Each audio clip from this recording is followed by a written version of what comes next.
Yes, in the previous class we did type number 4. Type number 4 झालाय बघा, directional derivative. मला वाटतं शेवटचं एक्झाम्पल पण झालंय. शेवटचं म्हणजे 6वं example, and that was all about finding ABC. Okay, 6 प्रकारचीच एक्झाम्पल्स असतात. 7 ऑनवर्ड टिल 14 एक्झाम्पल्स रिपीटेड आहेत बघा. 7 ऑनवर्ड टिल 14 एक्झाम्पल रिपीटेड आहेत बघा. 6 लाच रिपीटेड एक्झाम्पल्स पुढची सगळी आहेत. Okay, yes, let us move to now next.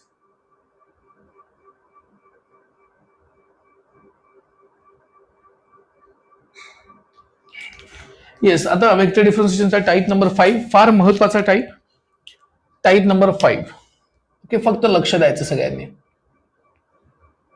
यातला इच अँड एव्हरी मुद्दा महत्वाचा आहे. Every point is important here and you need this in the next all subjects. पुढच्या सब्जेक्ट्सना पण सगळ्यांना लागणार आहे हा. ओके, या बिफोर आय स्टार्ट, मी सुरू करण्यापूर्वी आय विल रिवाइज समथिंग. तुम्हाला आठवत असेल तर आपण टाईप नंबर 4च्या अगोदर टाईप नंबर 3 मध्ये फाय ने सुरुवात केली होती. फाय म्हणजे scalar point function. Del phi म्हणजे ग्रॅड फाय. ग्रॅड फाय म्हणजे आय कॅप डॅबा फाय बाय डॅबा एक्स प्लस जे कॅप डॅबा फाय बाय डॅबा वाय प्लस के कॅप डॅबा फाय बाय डॅबा झेड. अशा प्रकारचं सगळं बघितलं आपण. मग त्याच्या प्रॉपर्टीज बघितल्या. Del of F of U F dash U del U. Del of F of R F dash R into del R. Del R म्हणजे R bar upon R. Del of A bar dot R bar A bar. A bar dot del into R bar A bar. हे सगळं आपण prove करून झालेलं आहे. Correct. नाव type number 5. आता type number 5 कडे जायचं आहे. येस, हा स्क्रीन पॉज होत नाहीये ना सगळ्यांना? नीट ऐकू येत आहे? स्क्रीन फ्रीज होत नाहीये ना? Is everything okay? So that I will start type number 5.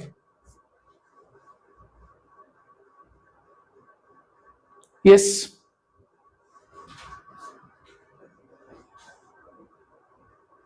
Okay, या.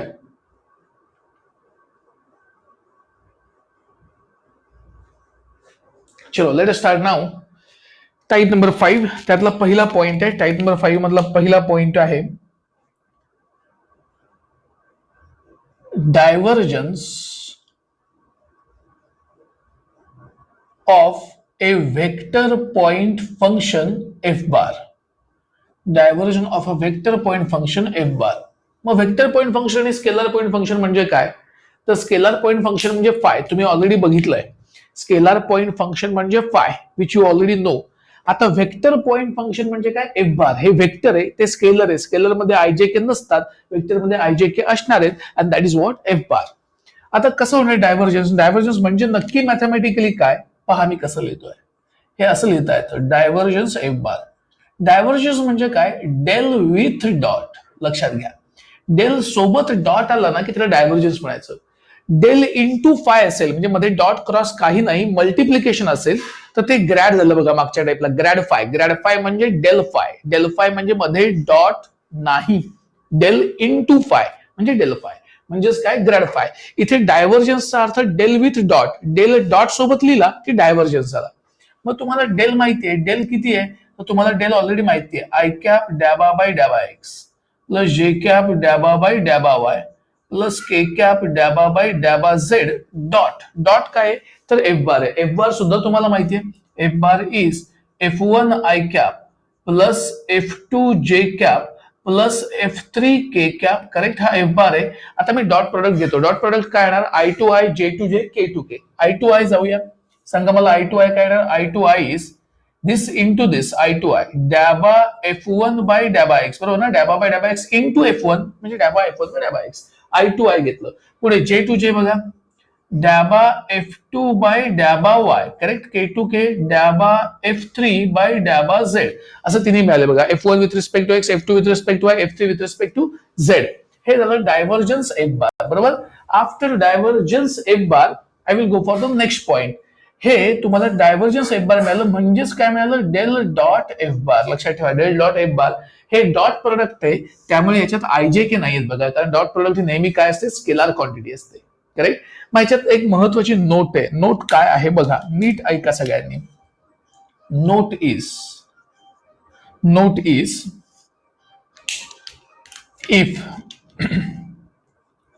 if del dot f bar is equal to 0, then f bar is said to be solenoidal. Okay, solenoidal. याचा physical meaning तुम्ही शोधायचा आहे. Okay, आठवणीने शोधायचं physical meaning. Del dot F bar is 0, then F bar is set to be solenoidal. Solenoidal म्हणजे नक्की काय घडतं हे तुम्ही युट्यूबला टाकून बघा, तुम्हाला व्हिडिओ दिसेल आणि त्यावरून तुम्हाला कळेल. कारण आपण आता फिजिकल पार्ट बघत नाही, मॅथमॅटिकल पार्ट बघतोय, पण फिजिकली फार इंटरेस्टिंग आहे. Okay, if del dot F bar 0 then F bar is set to be solenoidal. आपल्याला क्वेश्चन हाच असेल फक्त की जर 0 असेल तर काय असेल, तर सोल्युडेल असेल. ओके, येस, पुढे बघा आता पुढचा part. So del dot F bar कसं करायचं, तर F1 with respect to x, F2 with respect to Y, F3 with respect to z, no i j k, कारण हे डॉट प्रोडक्ट आहे. आणि डायव्हर्जन्सचा अर्थच काय, del with dot. Del with dot is divergence. पुढे बघा आता सगळ्यांनी. Next is curl of a vector point function F bar. आता डायव्हर्जन्स झालं, आता नवीन कॉन्सेप्ट आहे कर्ल. कर्ल म्हणजे काय हेही तुमच्या लक्षात येईल. बघा आता कर्ल म्हणजे काय. कर्लचा अर्थ असा आहे, कर्ल एफ बार. जसं डायव्हर्जन्स म्हणजे डेल विथ डॉट ना, तसं कर्ल म्हणजे डेल विथ क्रॉस. कर्ल म्हणजे del with cross. Del with cross F bar. Divergence म्हणजे डेल विथ डॉट, कर्ल म्हणजे डेल विथ क्रॉस. आणि क्रॉस प्रोडक्ट तुम्हाला माहिती आहे, मॅथमॅटिकली क्रॉस प्रोडक्ट म्हणजे डिटर्मिनंट आहे. काय डिटर्मिनंट, आय जे के. पहिली रो तीच असणार आहे. डेल म्हणजे काय, डेरिव्हेटिव्ह, डॅबा बाय डॅबा एक्स, डॅबा बाय डॅबा वाय, डॅबा बाय डॅबा झेड. एफ बार म्हणजे काय, तर F1 F2 आणि F3 तीन कंपोनंट्स. बरोबर. आता तुम्हाला हे सॉल्व्ह करायचं असेल तर काय करावं लागेल, परत ती सेम नोट आपल्याला लागणार आहे. परत आपल्याला सेम नोट लागणार आहे. कशी करायची बघा ती note. Yes, now how to work on this note. Note बघा, ही नोट सुद्धा फार महत्वाची आहे. Note is if del cross f bar is 0, if del cross f bar is 0, then f bar is said to be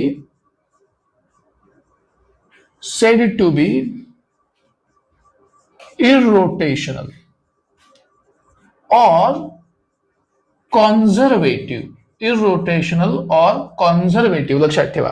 जर cross 0 असेल तर ते असणार आहे irrotational or conservative. जर क्रॉस 0 असेल तर ते असेल irrotational or conservative. लक्षात ठेवा, irrotational or conservative. Remember this one. जर क्रॉस 0 असेल तर irrotational or conservative असणार आहे. समजलंय सगळ्यांना. दोन कन्सेप्ट, डेल विथ डॉट म्हणजे डायव्हर्जन्स, 0 असेल तर सोलेनॉइडल. डेल विथ क्रॉस म्हणजे कर्ल, 0 असेल तर इरोटेशनल कॉन्झर्वेटिव्ह. हे आठवणीने तुम्ही युट्यूबला टाकून बघायचं, physical significance of divergence and curl असं टाकलं की येईल. मी तुम्हाला एक उदाहरण दाखवून ठेवतो. तुम्ही समजा एखाद्या वाहत्या पाण्यामध्ये सर्क्युलर वुडन डिस्क टाकली किंवा थर्माकॉलची डिस्क टाकली, वुडन डिस्क किंवा थर्माकॉलची डिस्क, तर तुमच्या लक्षात येईल ती वाहत्या पाण्यामध्ये वाहत जाते, शिवाय ती स्वतःच्या ऍक्सिस सोबत फिरते. ओके, गोल फिरणार स्वतःच्या वाहता वाहता, जे ट्रान्सलेशनल मोशन असेल आणि त्या बॉडीची स्वतःची रोटेशनल मोशन सुद्धा असेल. त्याचं रिझन काय, तर रिझन आहे डायव्हर्जन्स आणि कर्ल. त्या आठवणीने बघा तुम्ही. सगळ्यांना हे मॅथमॅटिकली कन्सेप्ट क्लिअर झालेत का? सगळ्यांचे मॅथमॅटिकली कॉन्सेप्ट क्लिअर झाले का? सगळ्यांचे मॅथमॅटिकली कॉन्सेप्ट क्लिअर झाले का? Yes, very good. येस, करून टाका, हे लिहून घ्या. Then we move to next.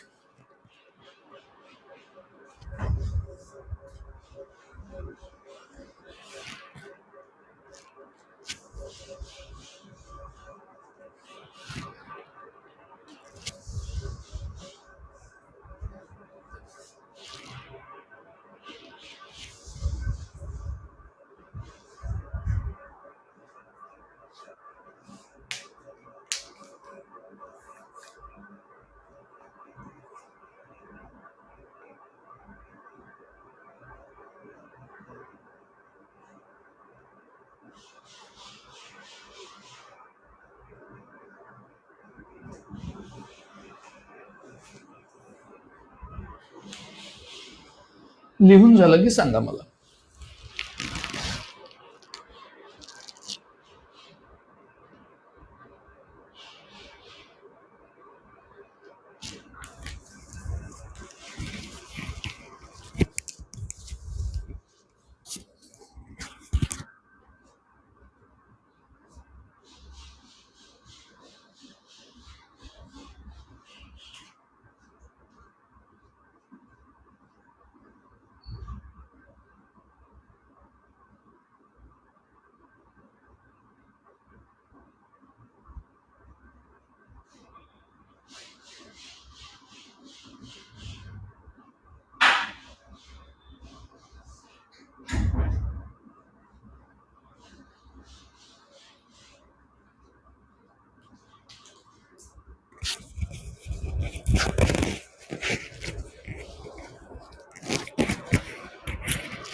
या लिहून झालं की सांगा मला.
या चलो next is concept of work done. तो कसा जनरेट होणार आहे बघा. त्यासाठी पहिल्यांदा कॉन्सेप्ट ऑफ स्केलार पोटेन्शियल आपल्याला बघायला हवं. कॉन्सेप्ट ऑफ स्केलार पोटेन्शियल पहा. सो यातला पहिला कॉन्सेप्ट आहे स्केलार पोटेन्शियल आणि त्याचा फॉर्म्युला काय तो बघा आधी. ओके, हा कसा जनरेट होतो स्केलार पोटेन्शियलचा फॉर्म्युला हा मी दाखवणार आहे पुढच्या चॅप्टर मध्ये म्हणजे वेक्टर इंटिग्रेशन मध्ये. इथे त्याचा प्रूफ आहे. ओके, आता लक्षात ठेवायचा formula phi is equal to integration of f1 dx treating y and z constants, okay, plus integration of f2 dy treating z constant and free from x, okay, and plus integration of f3 dz, correct, free from x and y, free from x and y. असे तीन गोष्टी आपल्याला याच्यात लागणार आहेत. आणि त्याच्याच पुढे कॉन्सेप्ट आहे वर्क डन. मग वर्क डन कसं लिहायचं तर work done is given by, just check, work done is given by WD is equal to phi, म्हणजे हा जो स्केलर पोटेन्शियल काढलाय तो between P and Q. P म्हणजे लोअर पॉइंट, क्यू म्हणजे अप्पर पॉइंट. कारण वर्क डन हे दोन पोझिशन म्हणजे डिस्टन्स असतं ना, त्या डिस्टन्स मध्ये म्हणजे lower limit, initial limit, upper limit, final limit, हे दोन पॉइंट आहेत. समजलंय सगळ्यांना? Everybody understood? मी फॉर्म्युला परत सांगतो बघा. Phi is equal to integration of f1 dx treating y and z constant plus integration of f2 dy treating z constant free from x plus integration of f3 dz free from x and y.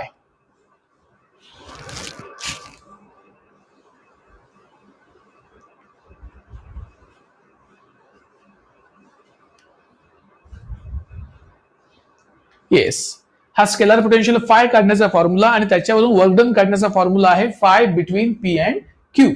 Five between P and Q.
या झालंय लिहून. So that will move to numericals now.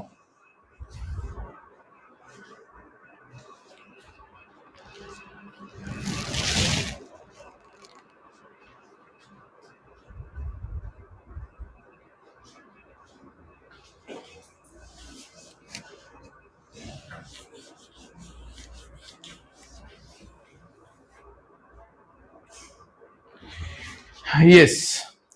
Sir तुमच्याकडे जर question असेल तर question तुम्हाला नीट वाचता येईल बघा.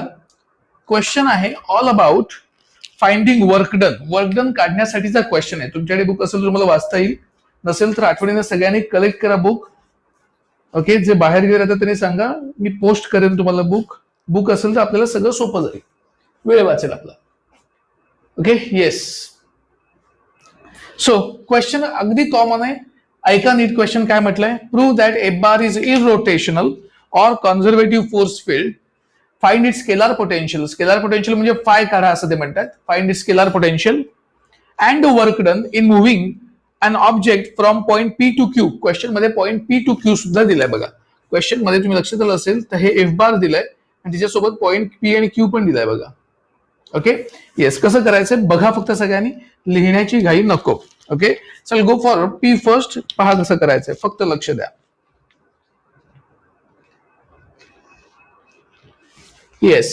सो एफ बार आधी मी लिहून घेतो.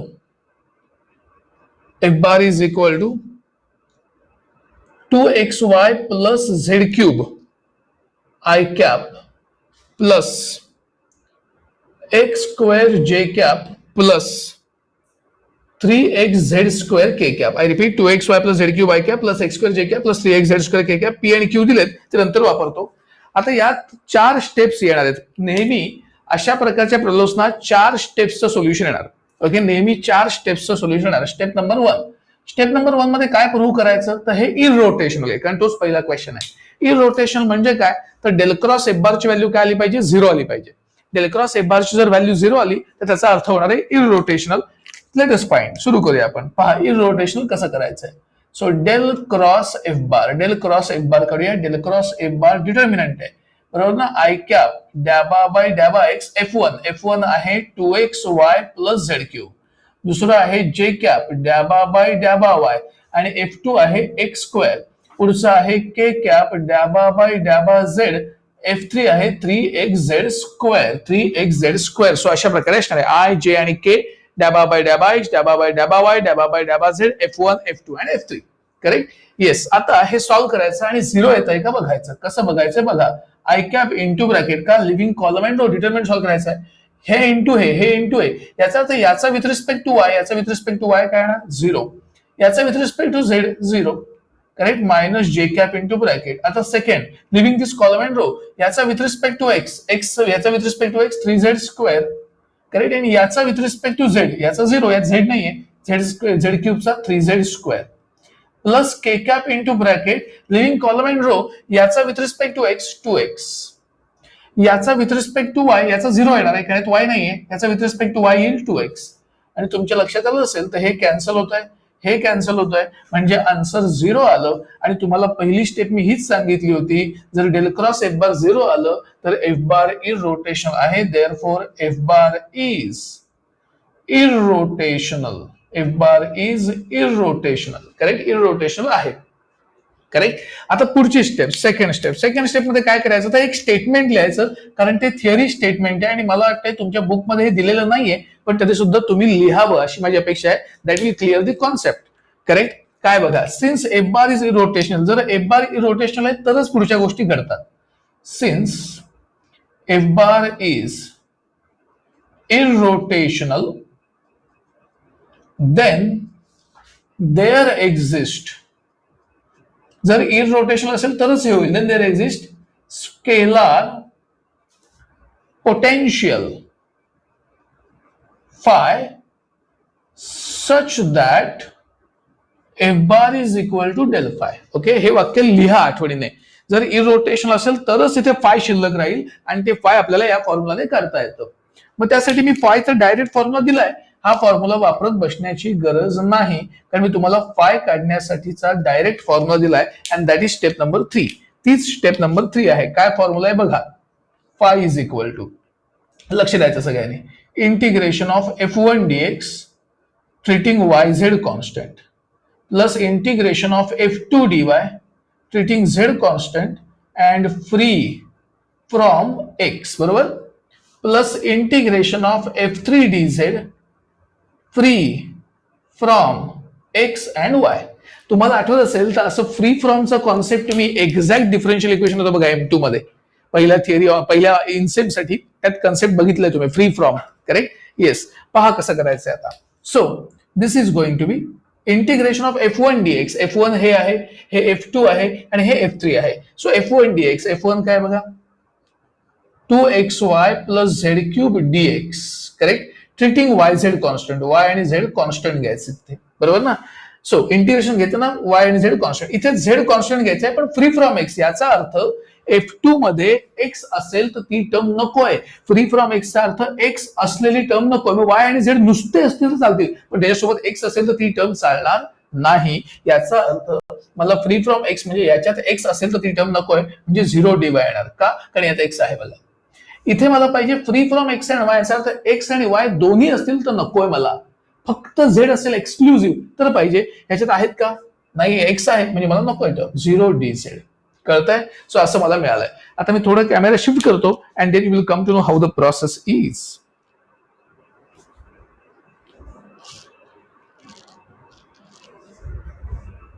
येस, पहा मी काय करतोय. सो मला कळलंय की हे 0 आलं, हे 0 आलं, फ्री फ्रॉम एक्स मुळे, free from x and Y मुळे. आता याचं मला इंटिग्रेशन घ्यायचंय ट्रीटिंग वाय झेड कॉन्स्टंट. बघा मी कसं घेतोय.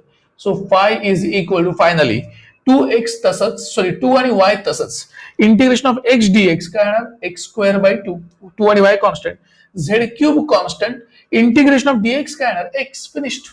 कळलं का, समजतंय सगळ्यांना. 2 आणि y constant, X square by 2, Z cube by, sorry Z क्यूबचं काय येणार, Z cube X, 2 2 cancel. So phi ultimately मिळालं X square Y plus x Z cube. हे तुम्हाला फाय मिळालं म्हणजे स्केलर पोटेन्शियल. पहिल्या प्रश्नाचा आन्सर आहे हे इररोटेशनल. हे पहिल्या प्रश्नाचं आन्सर आहे, द बार इज इररोटेशनल. दुसऱ्या प्रश्नाचं उत्तर आहे फाय, स्केलर पोटेन्शियल. तिसरा प्रश्न विचारलाय त्यांनी आणि तो आहे फाइंड वर्क डन. त्याचं उत्तर इथे येईल. बघा वर्क डन कसं काढायचं. Work done is equal to phi between P and Q, बरोबर. आता यात टाका फाय काय बघा, फाय इज, हा फाय ना, x square Y plus x Z cube between between P and Q, बरोबर ना. आता P and Q point problem मध्ये दिलेत, काय दिलेत बघूया point P and Q problem मध्ये. प्रॉब्लेम मध्ये पी दिलाय 1 - 2 1, लोअर म्हणजे पी पहिला पॉइंट, अप्पर म्हणजे फायनल 3 1 4, बरोबर. हे दिलंय त्याने. येस, पहा कसं करायचं. सो टाका upper limit first. Upper limit is x3 y1 z4, x3 3 square 9, 9 into 1 9 plus x आहे 3, 4 क्यूब 64 into 3, 3 into 64 असं येणार आहे, बरोबर ना. हे अप्पर लिमिट झालं, बरोबर. 4 क्यूब 64 into 3 x3. आता परत लोअर 1 टाका, x1 y -2 म्हणजे -2 आलं, प्लस x1 y1 म्हणजे 1 आलं, x1 z1, बरोबर. आता काय येणार आहे बघा. Yes, 9 plus 64 into 3, 63 are 180 and 192, 192 plus 9, 192 plus 9 ना, म्हणजे 20 201 minus minus, -2 plus 1 -1 minus plus 202 and this is your value of work done. सगळ्यांना ही प्रोसेस कळली का. 4 स्टेप्स मध्ये प्रत्येक प्रॉब्लेम करायचा आहे. पहिली स्टेप आहे prove that it is irrotational, second step आहे स्टेटमेंट, थर्ड स्टेप आहे फाय काढायचा आणि चौथी स्टेप आहे वर्क डन. सगळ्यांना कळलंय का. एव्हरीबडी अंडरस्टूड दिस. हा 4 मार्कांना प्रॉब्लेम येणारच आहे, 3 किंवा 4 मार्कांना. Yes, very good. करायला घ्या लगेच, लगेच करायला घ्यायचं आहे.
या झालं की सांगा मला.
या डन.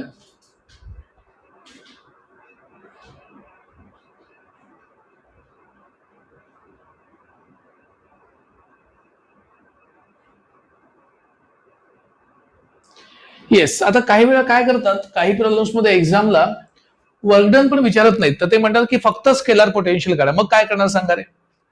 समजा क्वेश्चन असेल की फक्त स्केलार पोटेन्शियल काढा, तर मग काय करणार? Till what step you will do?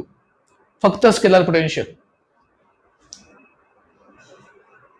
फक्त स्केलार पोटेन्शियल काढा म्हटलं तर काय करणार?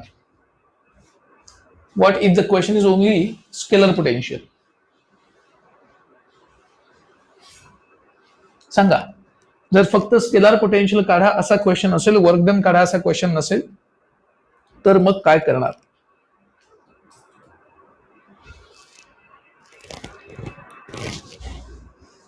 Till step 3. बरोबर आहे. टिल स्टेप 3 म्हणजे हे तुमचं आन्सर असेल. करेक्ट. म्हणजे हे तुमचं आन्सर असेल, एवढंच करायचं. पण एक छोटा चेंज करावा लागेल. मग एक छोटा चेंज करावा लागेल. काय सांगा? Till step 3. That's correct. पण एक छोटा चेंज करावा लागेल. काय सांगता येईल तुम्हाला? ते स्टेप 3 पर्यंतच आन्सर येईल. 5 हे फायनल आन्सर असेल. चौथ्या स्टेपची गरज नाही, कारण स्केलार पोटेन्शियल विचारलंय. पण तरी सुद्धा एक छोटा चेंज करावा लागेल. सांगू शकाल काय छोटा चेंज करावा लागेल?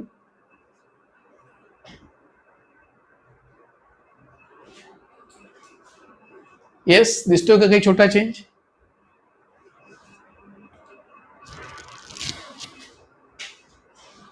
येस. याला प्लस सी लिहावं लागेल. इथे प्लस सी लिहावं लागेल. का? कारण मग लिमिट्स टाकत नाही ना आपण. लिमिट्स टाकत नाही म्हणजे मग डेफिनेट इंटिग्रल होत नाही, इनडेफिनेट इंटिग्रल होतं. कारण हे इनडेफिनेट इंटिग्रल आहे तिसऱ्या स्टेपमध्ये. मग इथे तुम्हाला प्लस सी लिहावा लागेल. सगळ्यांच्या लक्षात आलंय? इथे तुम्हाला प्लस सी लिहावा लागणार आहे. या एव्हरीबडी अंडरस्टूड दिस? सगळ्यांना कळलं? तर स्केलार पोटेन्शियल फक्त विचारलं तर तुम्हाला ऍड ऑन टर्म काय घ्यायचे? प्लस सी घ्यायचे. तर तुम्हाला ऍड ऑन टर्म फक्त प्लस सी घ्यायचे, बाकी सगळं तसंच राहील. Add on term plus C घ्यायचे, बाकी सगळं तसंच राहणार आहे.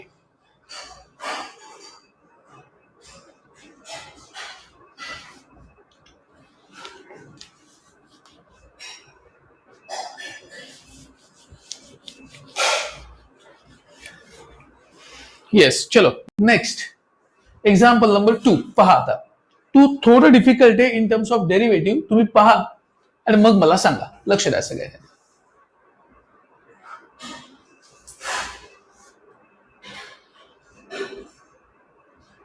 येस. सेकंडचं मी एफ बार लिहितो. एफ बार आहे 2xy z square I cap plus x square Z square plus z cos yz j cap plus 2x square yz plus y cos yz k cap. Correct. 2xy z square I cap, x square plus z square plus z cos yz j cap plus 2x square yz plus y cos yz k cap from point 001 to 1 pi by 4 2. पहा कसं करायचं, लक्ष द्या. So पहिली step बघा काय. So the first step is to find del cross F bar. त्यासाठी मला डेल क्रॉस एफ बारचे टर्म्स लिहावे लागतील. पहा मी कसा लिहितोय. सो फर्स्ट आहे 2xyz², दुसरी आहे x²z² plus z cos yz, आणि तिसरी आहे k कॅप डॅबा बाय डॅबा z 2x²yz plus y cos yz. बरोबर. आता हा डिटर्मिनंट सॉल्व्ह करूया. Check how to solve this determinant. I cap into bracket leaving column and row this with respect to y. याचा विथ रिस्पेक्ट टू y काय येतोय बघा. With respect to y येणार आहे 2x²z, कारण याचा तो y आहे.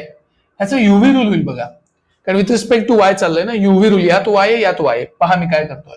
y derivative of cos is minus sine of yz into derivative of yz with respect to y is z. UV rule. u derivative v plus v cos yz into derivative y is 1. Correct. हे असं आलं. Minus हे आलं I cap into bracket this into this, म्हणजे याचा with respect to Y. आता याचा with respect to Z काय येणार आहे बघा. x² तसंच z²चा 2z, परत यात युव्ही रूल आहे बघा. विथ रिस्पेक्ट टू झेड काय येणार आहे बघा. z कॉसचा derivative minus sine of yz into derivative yz with respect to z is y plus cos of yz into derivative z is 1. Correct. हे आय कॅप इंटू ब्रॅकेटच आलंय बघा फक्त. करेक्ट. आता पुढे मायनस जे कॅप, मी इथे लिहितोय बघा. मायनस जे cap into bracket leaving column and row, याचा विथ रिस्पेक्ट टू एक्स. याचा विथ रिस्पेक्ट टू एक्स काय येणार. हा झिरो येईल कारण यात एक्स नाहीये. यात एक्स नाही, झिरो. याचा येणार 4xyz. 4xyz याचा विथ रिस्पेक्ट टू काय येणार आहे. झेड 2z म्हणजे 4xyz. Correct. Plus K cap into bracket. बरोबर. आता के कॅप बघा लिव्हिंग कॉलम अँड रो, याचा विथ रिस्पेक्ट टू एक्स काय येणार 2xz². हे झिरो. याचा विथ रिस्पेक्ट टू वाय काय येणार 2xz². आणि आता चेक करा, हे सेम आलंय, मी कॅन्सल करेन. हे सेम आलंय, कॅन्सल करेन. 2x² minus 2x² minus yz sine yz minus minus plus yz sine yz cos yz cos yz सगळं झिरो झालं. पुढच्या स्टेप सिमिलर. सगळ्यांना हे कळलं का. डेरिव्हेटिव्हच थोडा लेंदी होता, अदरवाईज सम सेम होतं. सगळ्यांना ही प्रोसेस कळली का.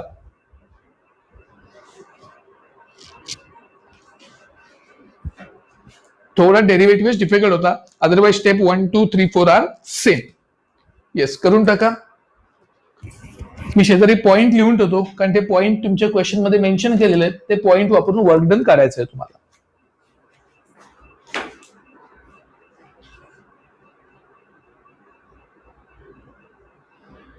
पी पॉइंट आहे 0 0 1 आणि क्यू पॉइंट आहे 1 π/4 and 2. येस, करायला घ्या सगळ्यांनी. फाइंड दिस आन्सर.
या फायनल आन्सर आलं की सांगा.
Yeah, that's a correct answer. Pi plus 1 is the answer. That's correct.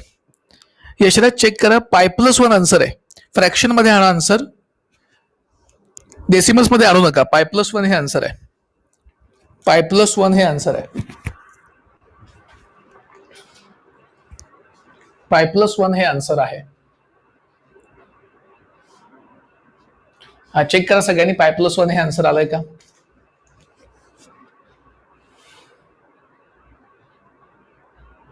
पाय प्लस 1 हे आन्सर आहे.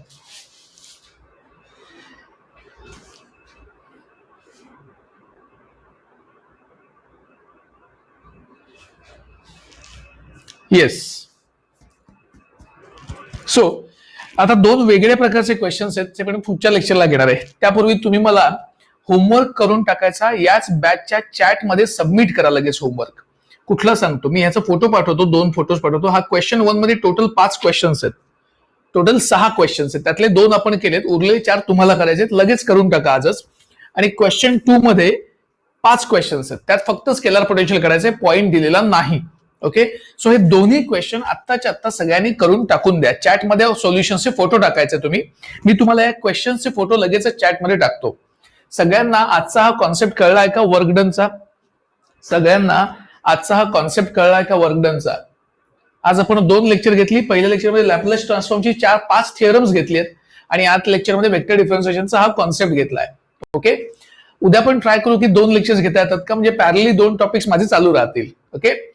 Yes. So let we can plan. मला सांगा, तुम्हाला कॉलेजने काही सांगितलं का, एक्झाम बद्दल काही अपडेट आलाय का? Is there any update regarding exam? कधी घेणार आहेत, कॉलेज कधी सुरू होणार आहेत, काय काही बेसिक सांगितलंय का तुम्हाला? काहीच नाही. नथिंग. ओके. येस. कॉलेज सुरू होणार आहे कधी हेही सांगितलेलं नाहीये. बरं, या सेमला ते एक्झाम घेणार आहेत का नाही घेणार आहेत हे तरी कळलंय का नाही? वेदर या सेमला एक्झाम होणार आहे का नाही होणार आहे?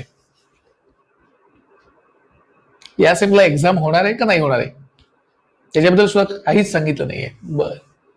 ओके. हा, दिवाळीनंतर ओपन होईल. ओके, ठीक आहे. येस, आपण 4 युनिट संपवून ठेवू दिवाळीपर्यंत आणि 2 युनिट शिल्लक ठेवू शेवटची, कारण ती ऑफलाईन शिकण्यात मजा आहे, ऑनलाईन शिकण्यात ती मजा नाही आहे. ओके. आणि मग आपण ऑफलाईन सुरू झालं की ऑफलाईनलाच घेऊया ती. Is that okay?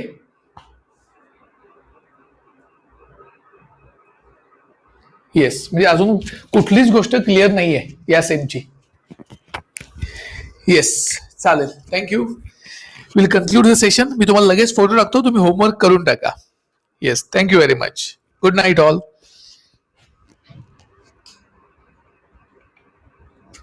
या